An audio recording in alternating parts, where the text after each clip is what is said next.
Assalamualaikum warahmatullahi wabarakatuh. Perkenalkan, nama saya Muhammad Fanesal Kadri dengan NIM S1S12201. Baik, pada video kali ini saya akan membahas mengenai tugas 5 saya dari eh, apa? Dari mata kuliah pengenalan pola. Oke, terbuka tadi ya. Nah, di sini saya akan membahas mengenai precision dan atau recall trade-off. Nah, apa sih itu precision atau recall trade-off? Nah, kita lihat di sini pengertiannya.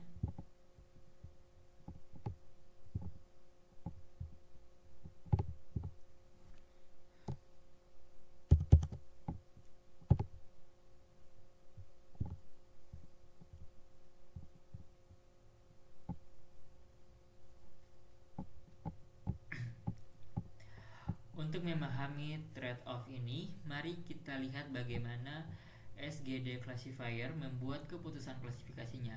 Untuk setiap instan, ia menghitung skor berdasarkan fungsi keputusan. Jika skor tersebut lebih besar dari ambang batas, itu menetapkan intent scale kelas positif. Jika tidak, ia menetapkannya ke kelas negatif. Gambar 33 menunjukkan beberapa digit yang diposisikan dari skor terendah di sebelah kiri hingga skor tertinggi di sebelah kanan. Misalnya, ambang batas keputusan diposisikan di panah tengah antara 2 5. Kita lihat dulu gambar 3.3 ini. Anda akan menemukan 4 positif sejati, 5 detik aktual. Di sebelah kanan ambang batas itu ada dan satu positif palsu, sebenarnya 6. Oke. Oleh karena itu, dengan ambang batas itu presisinya adalah 80%, 4 dari 5.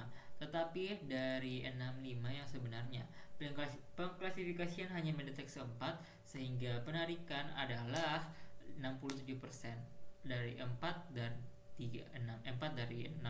Jika Anda menaikkan ambang batas, memindahkannya ke panah di sebelah kanan, positif palsu 6 menjadi negatif sejati, sehingga meningkatkan presisi hingga 100% dalam hal ini. Tetapi satu posisi sejati menjadi negatif palsu, menurunkan ingatan hingga 50%. Sebaliknya, menurunkan ambang batas meningkatkan penarikan dan mengurangi presisi.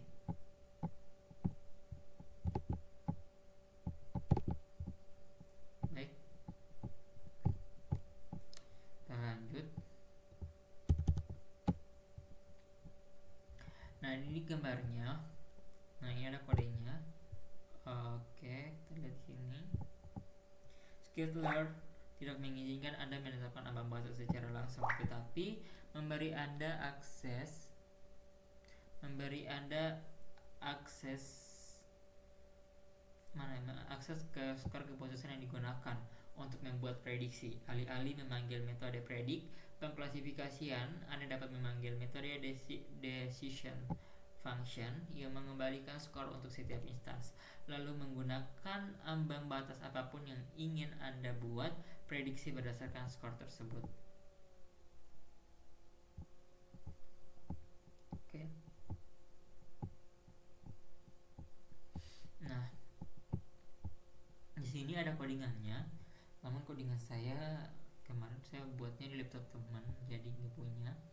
Oke, kita bahas aja. Ya, ada skor sama dengan SDG classification atau CLF dot decision underscore function dalam kurung sum digit. Ya, skor untuk kita melihat hasilnya. Nah, di sini dia punya array dengan jumlah 2412,53175,101. Terus kita buat resultnya sama dengan 0. Ya, sum digit predictnya itu array true.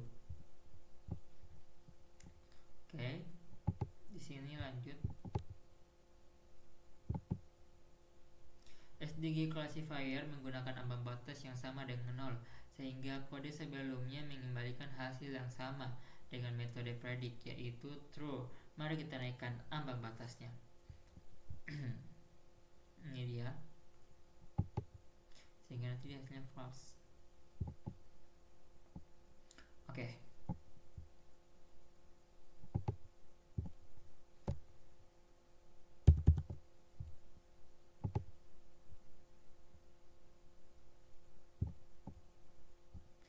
Ini menegaskan bahwa menaikkan ambang batas mengurangi penarikan. Gambar benar-benar mewakili 5 dan pengklasifikasian mendeteksinya ketika ambang batas adalah 0. Tetapi melesetnya ketika ambang batas dinaikkan menjadi 8.000, bagaimana Anda memutuskan ambang batas nama yang akan digunakan? Pertama, gunakan fungsi cross-value untuk mendapatkan skor semua instance dalam set pelatihan. Tetapi kali ini tentukan bahwa Anda ingin mengembalikan skor keputusan alih-alih prediksi. Nah, ini dia bakal ada grafiknya seperti ini. Oke, kita lihat catatannya.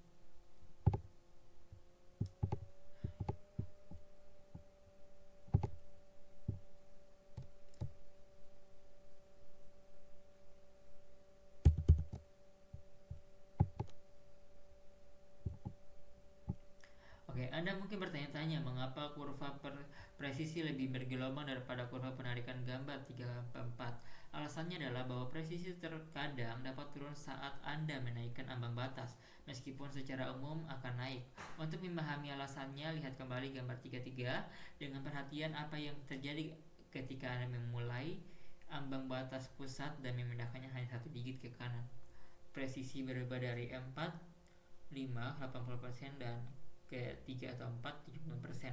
Di sisi lain, penarikannya hanya dapat turun ketika penanganan perontok meningkat, yang menjelaskan mengapa kurvanya terlihat halus seperti itu.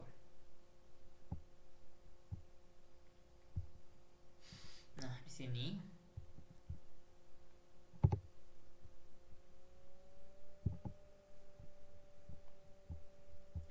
Anda dapat melihat bahwa presisi benar-benar mulai turun tajam sekitar 80% penarikan. Nah, ini ya kurvanya. Anda mungkin ingin memilih trade-off presisi atau penarikan tepat sebelum penurunan itu. Misalnya, pada penarikan sekitar 60%, namun tentu saja pilihannya tergantung pada proyek Anda. Misalkan Anda memutuskan untuk membidik presisi 90%, Anda mencari plot pertama dan menemukan bahwa Anda perlu menggunakan ambang batas sekitar 8.000. Agar lebih tepatnya, Anda dapat mencari ambang batas terendah yang memberi Anda presisi setidaknya 90%. Akan memberi Anda indeks pertama dari nilai maksimum, yang dalam hal ini nilai true pertama. Oke.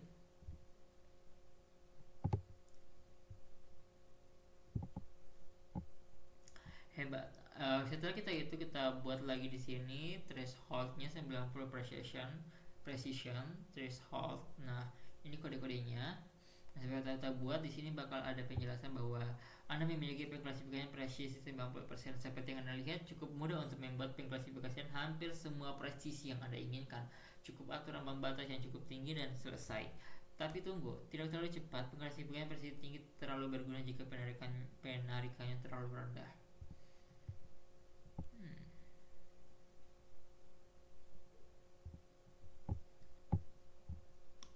Oke, kita masuk pada pengklasifikasian. Nah, multi-class.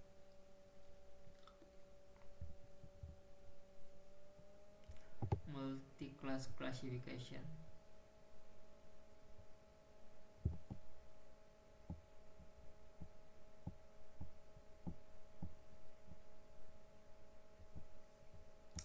Sedangkan pengklasifikasian biner membedakan antara dua kelas. Pengklasifikasian multi-kelas juga disebut sebagai pengklasifikasian multinomial dapat membedakan antara lebih dari dua kelas. Beberapa algoritma seperti pengklasifikasian SDG, pengklasifikasi hutan acak, dan pengklasifikasian Bayes yang naif mampu menangani beberapa kelas secara asli. Lainnya seperti pengklasifikasian regresi logistik atau mesin vektor pendukung adalah pengklasifikasian biner yang ketat. Namun, ada berbagai strategi yang dapat Anda gunakan untuk melakukan klasifikasi multi-kelas dengan beberapa pengklasifikasian biner.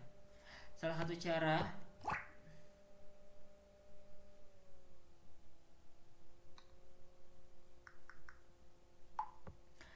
cara untuk membuat sistem yang dapat mengklasifikasikan gambar digit ke dalam 10 kelas dari 0 hingga 9 adalah dengan melatih 10 klasifikasi biner, satu untuk setiap digit.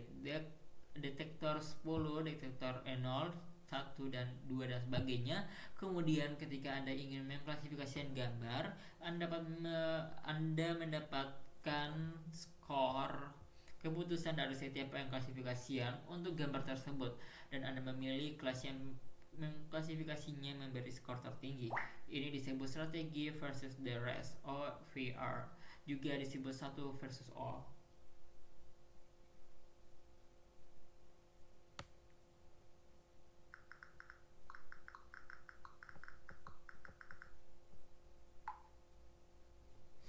Strategi lain adalah melatih pengklasifikasi biner untuk setiap pasangan digit. Satu untuk membedakan 0 dan 1, satu lagi untuk membedakan 0 dan 2, satu lagi untuk membedakan 1 dan 2, dan seterusnya. Ini disebut strategi 1 versus 1 atau OVO. Jika ada kelas N, Anda perlu melatih N kali N kurang 1 dibagi 2 pengklasifikasi. Untuk masalah MNIST, ini berarti melatih 45 klasifikasi biner. Saat Anda ingin mengklasifikasikan gambar, Anda harus menjalankan gambar melalui semua 45 pengklasifikasi dan melihat kelas mana yang memenangkan duel paling banyak. Keuntungan utama dari OVO adalah bahwa setiap pengklasifikasian hanya perlu dilatih pada bagian dari set pelatihan untuk dua kelas yang harus dibedakan. Beberapa algoritma seperti pengklasifikasian mesin vektor pendukung menskalakan dengan buruk dan dengan ukuran set pelatihan. Untuk algoritma ini, OVO lebih disukai karena lebih cepat melatih banyak pengklasifikasian pada set pelatihan kecil daripada melatih beberapa pengklasifikasi pada set pelatihan besar. Namun, untuk sebagian besar algoritma klasifikasi biner, OVR lebih disukai.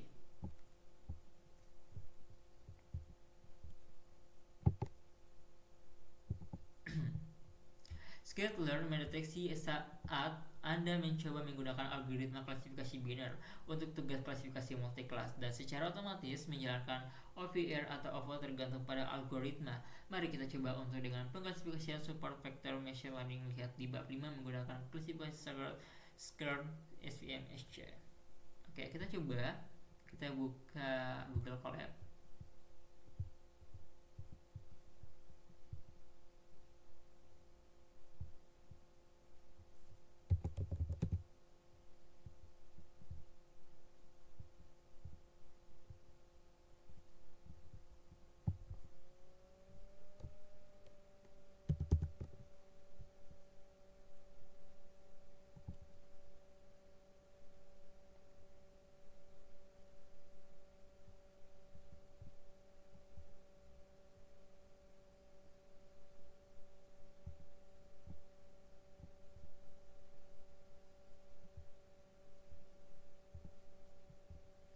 Oke, kita bakal mulai.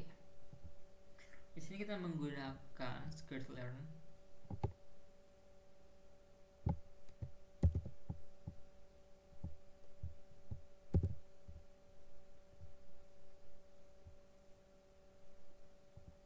Kita bakal menunggunya.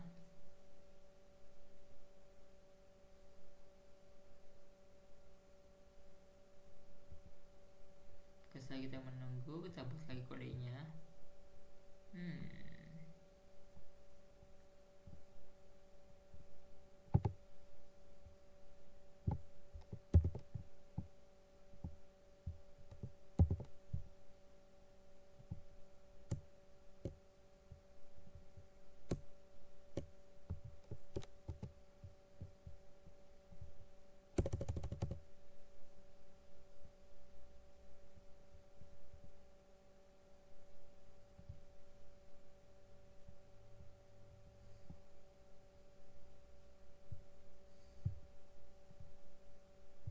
Oke, kayaknya nggak bisa ya karena kita di sini dia mulai dari yang di atas sebelumnya. Oke, kita masuk ke sini. Itu mudah. Kode ini melatih SVC pada set pelatihan menggunakan kelas target asli dari 0 hingga 9 YTrain, bukan kelas target 5 versus sisanya YTrain 5, kemudian membuat prediksi yang benar dalam halaman ini. Di bawah tenda, Skitlearn benar-benar menggunakan strategi OVO melatih 5 pengklasifikasi biner mendapatkan skor keputusan mereka untuk gambar dan memilih kelas yang memenangkan duel terbanyak. Jika Anda memanggil metode decision function, Anda akan melihat bahwa metode tersebut mengembalikan 10 skor per instance, bukan hanya satu. Itu satu skor per kelas.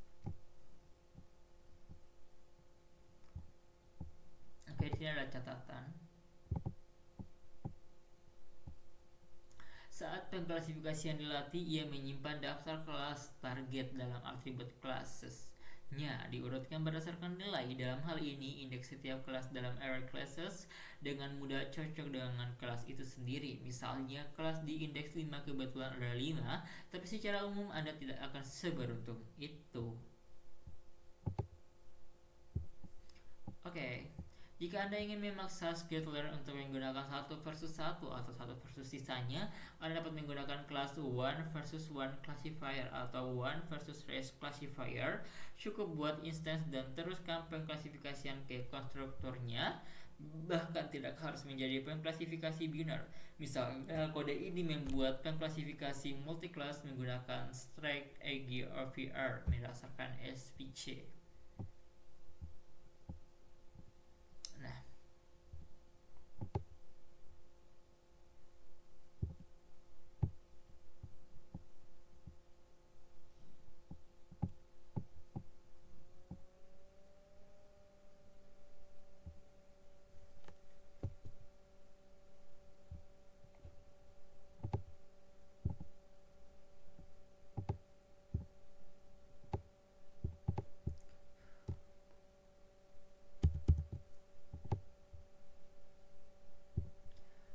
Oke, kali ini Skitlearn tidak harus menjalankan OVR atau OVO karena pengklasifikasian SDG dapat langsung mengklasifikasikan instance ke dalam beberapa kelas. Metode decision function sekarang mengembalikan satu nilai per kelas. Mari kita lihat skor yang ditetapkan pengklasifikasian SDG untuk setiap kelas. Jadi ini hasilnya.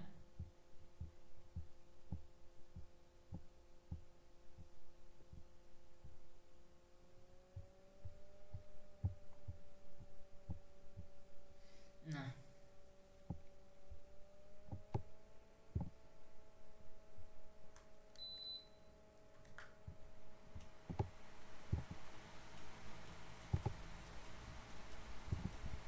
oke, kamu bisa dapat melihat bahwa pengklasifikasian cukup yakin dengan prediksinya. Hampir semua skor sebagian besar negatif. Sedangkan kelas 5 memiliki skor 2412,5. Model ini memiliki sedikit keraguan tentang kelas 3, yaitu mendapat skor 573,5. Sekarang tentu saja Anda ingin mengevaluasi pengklasifikasi ini. Seperti biasa, Anda dapat menggunakan validasi silang. Gunakan fungsi cross-file score untuk mengevaluasi akurasi SDG classifier. Oke. Nah, di sini kita sudah ada ya. Tinggal lihat-lihat saja teman-teman, itu ada kodenya. Itu mendapat lebih dari 84% pada semua lipatan pengujian. Jika Anda menggunakan pengklasifikasian acak, Anda akan mendapatkan akurasi 10%. Jadi ini bukan skor yang buruk, tetapi Anda bisa melakukan yang jauh lebih baik.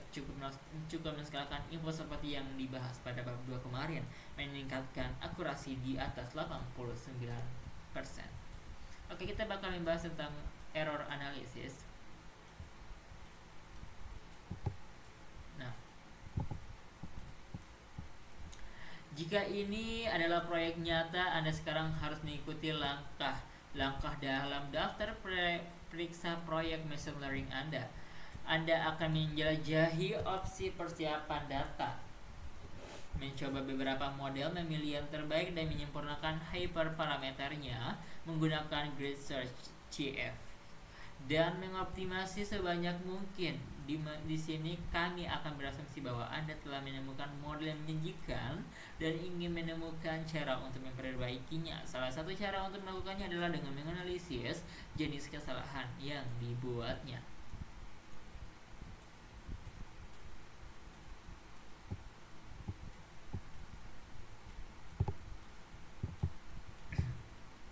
Pertama-tama, lihatlah matriks kebingungan. Anda perlu membuat prediksi menggunakan fungsi cross validation predict, lalu memanggil fungsi cross matrix seperti yang Anda lakukan sebelumnya. Nah, ini dia.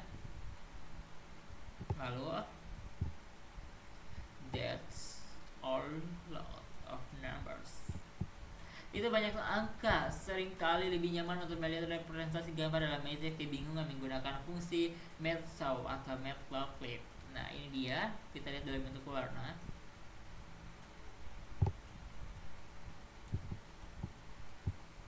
Matriks kebingungan ini terlihat cukup bagus karena sebagian besar gambar berada di diagonal utama, yang berarti bahwa mereka diklasifikasikan dengan benar. 5 terlihat sedikit lebih gelap daripada digit lainnya, yang dapat berarti bahwa ada lebih sedikit gambar 5 dalam kumpulan data, atau bahwa pengklasifikasian tidak berkinerja sebaik pada 5 detik seperti pada digit lainnya, bahwa Anda dapat memverifikasi bahwa keduanya terjadi. Mari kita fokuskan plot pada kesalahan.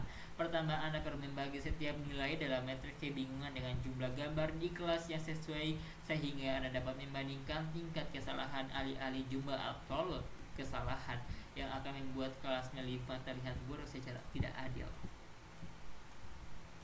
Oke.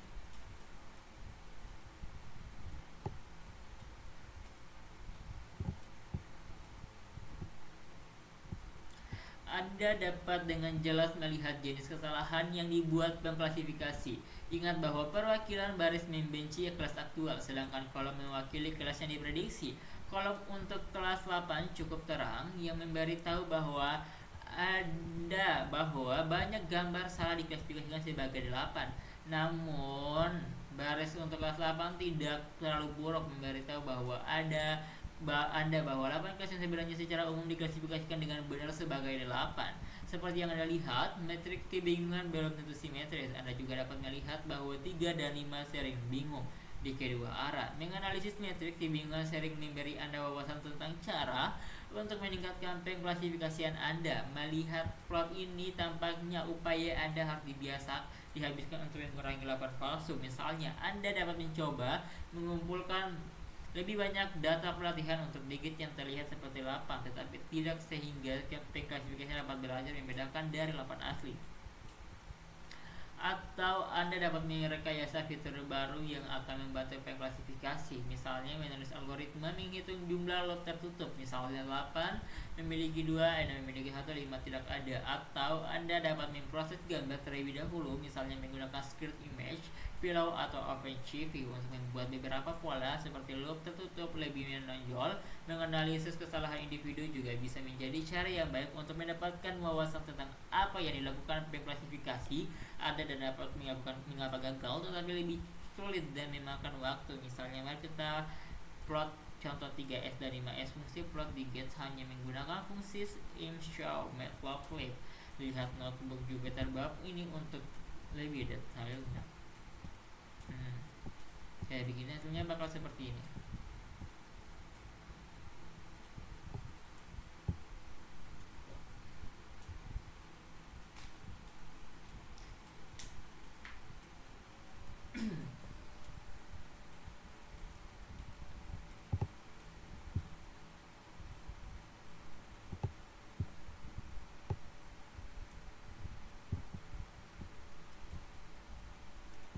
Dua blok 5x5 di sebelah kiri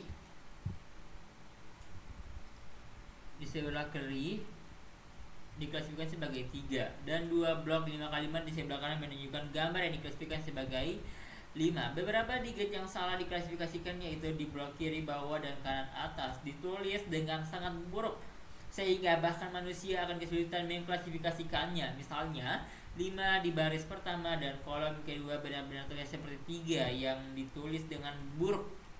Namun sebagian besar gambar yang salah diklasifikasi tampak seperti kesalahan yang jelas bagi kami, dan sulit untuk memahami mengapa pengklasifikasi membuat kesalahan mengambil hal itu.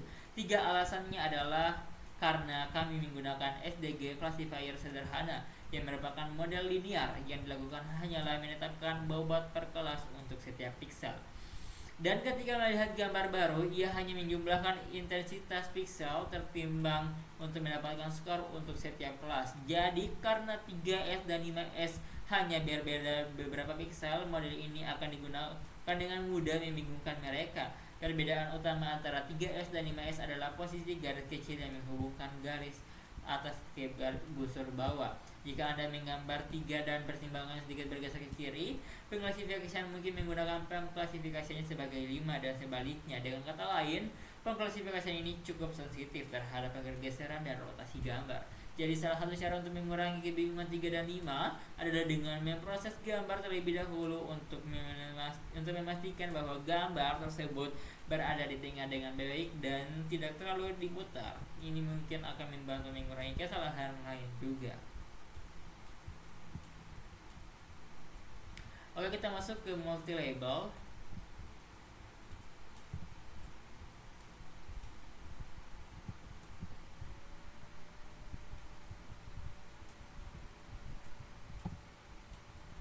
Kita bakal masuk ke multi label classification.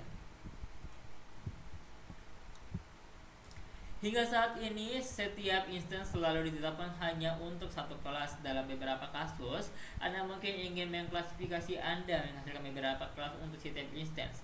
Pertimbangkan pengklasifikasi mengenal wajah. Apa yang harus dilakukan jika mengenal beberapa orang dalam gambar yang sama? Itu harus melampirkan satu tag per orang yang dikenalinya. Katakanlah pengklasifikasian telah dilatih untuk mengenali 3 wajah, Alice, Bob, dan juga Charlie. Kemudian ketika pengklasifikasian diperlihatkan gambar Alice dan Charlie, ia akan menghasilkan 101. Artinya Alice ya, Bob tidak, Charlie ya. Setiap klasifikasi semacam itu yang menghasilkan beberapa tag biner di sebuah sistem klasifikasi multi level. Kami tidak akan membahas regression just yet.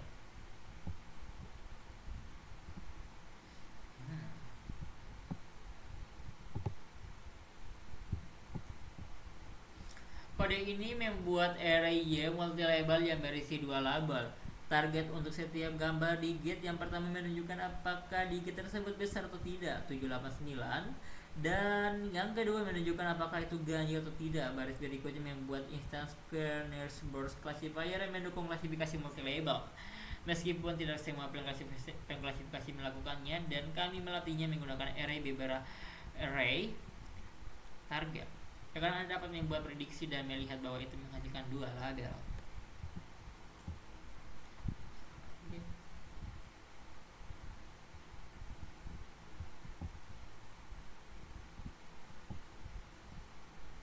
Nah, seperti itu ya guys ya. Sekarang kita masuk ke multi output classification.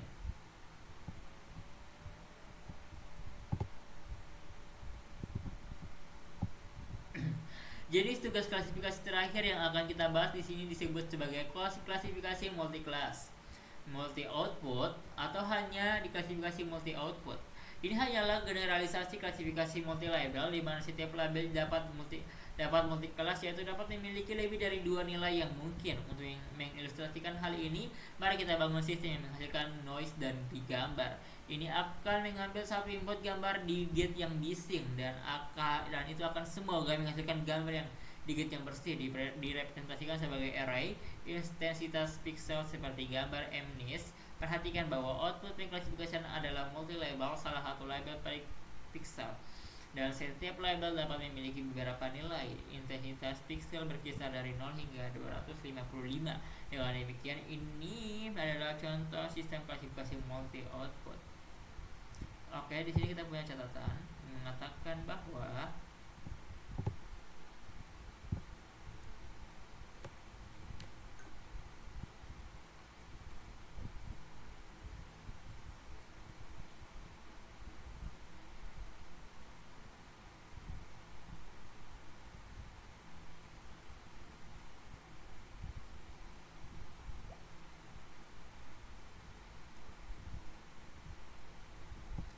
garis antara klasifikasi dan regresi terkadang kabur. Seperti dalam contoh ini, bisa dibilang memprediksi intensitas pixel lebih mirip dengan regresi daripada klasifikasi.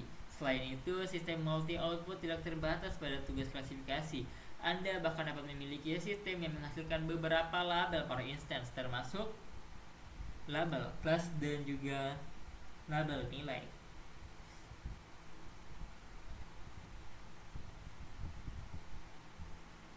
Oke, di sini ada exercise-nya.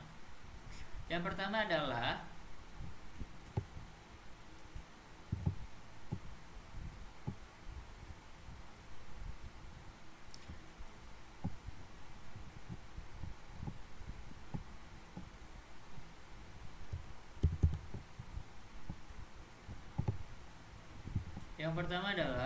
cobalah untuk membuat pengklasifikasi untuk himpunan data MNIST, yang mencapai akurasi lebih dari 97% pada set pengujian. Petunjuk Knightsbridge Classifier bekerja cukup baik untuk tugas ini.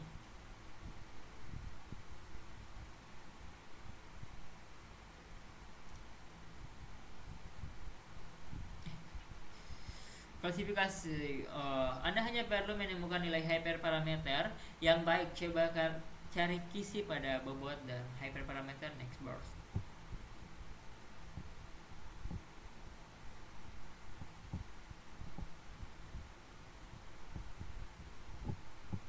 Oke, yang kedua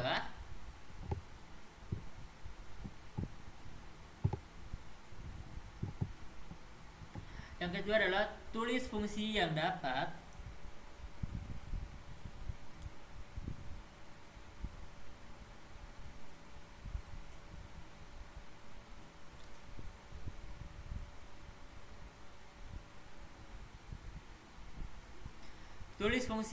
menggeser gambar MNIST ke segala arah, kiri, kanan, atas, bawah sebagai 1 pixel 5. Kemudian untuk setiap gambar dalam set pelatihan buat 4 salinan shifted. Oke, itu ya guys. Pokoknya ini tinggal dibaca-baca aja. Ini seperti ini. Oke, sekian dari saya. Kurang lebihnya mohon dimaafkan. Apabila ada salah kata mohon dimaafkan. Wassalamualaikum warahmatullahi wabarakatuh. Dadah.